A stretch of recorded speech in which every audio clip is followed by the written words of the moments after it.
The neurological assessment chamber hummed with an eerie blue light as Cadet Marcus Chen stepped into the circular platform.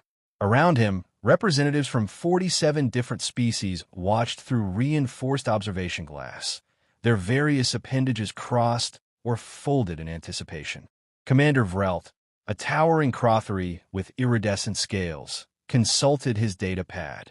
"The human is the last to be tested," he announced, his translator rendering his clicks into Galactic standard.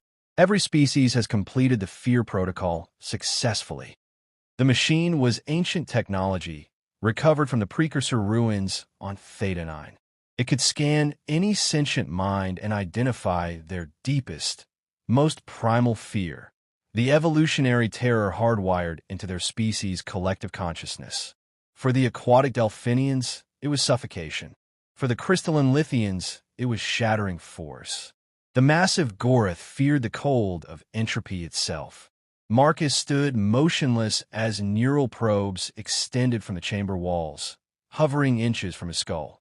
He'd seen the other cadets emerge from this test, some trembling, others stoic, but all marked by the machine's revelation of their innermost dread.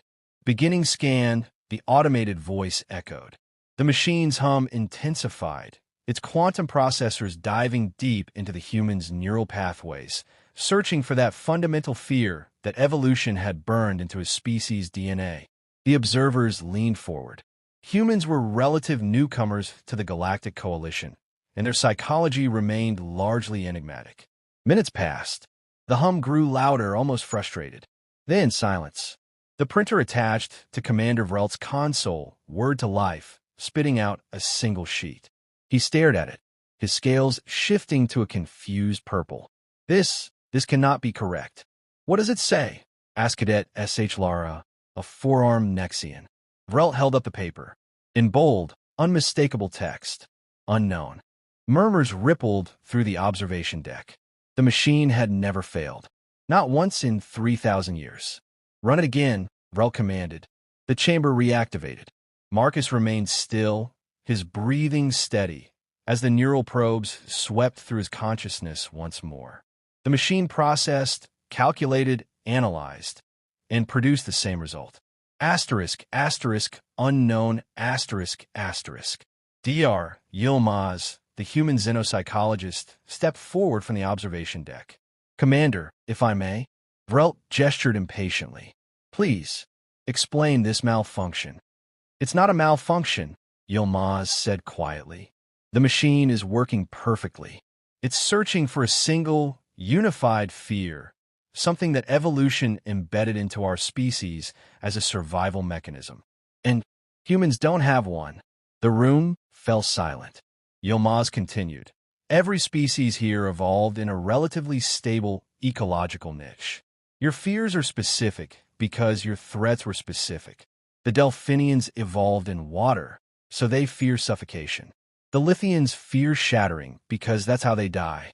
But humans..." She paused. "We evolved on a death world." Commander Vrelt's scales flickered. "Elaborate. Earth wasn't specialized. It had deserts, oceans, frozen tundras, dense jungles, open plains. Predators in every biome. Toxins, diseases, whether that could kill in 1,000 ways. Humans didn't evolve to fear one thing. We evolved to fear everything. And when you fear everything, you fear nothing specifically enough for this machine to detect." Marcus finally spoke from inside the chamber.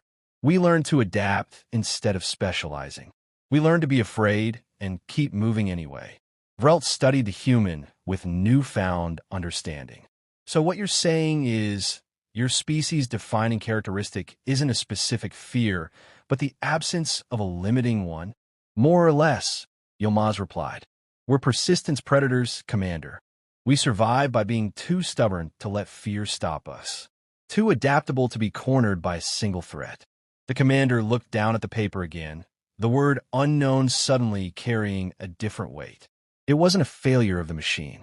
It was a testament to human nature, a species shaped not by what they feared, but by their refusal to be defined by it. "Cadet Chen," Vrelt said, his translator carrying a note of respect, "You pass. Welcome to the Coalition fleet." As Marcus stepped out of the chamber, Seichlara whispered to another cadet, "Remind me never to make an enemy of a human." The sentiment spread quickly through the observation deck. They had learned something crucial today. Humanity's strength wasn't the absence of fear. It was their terrifying ability to face the unknown anyway.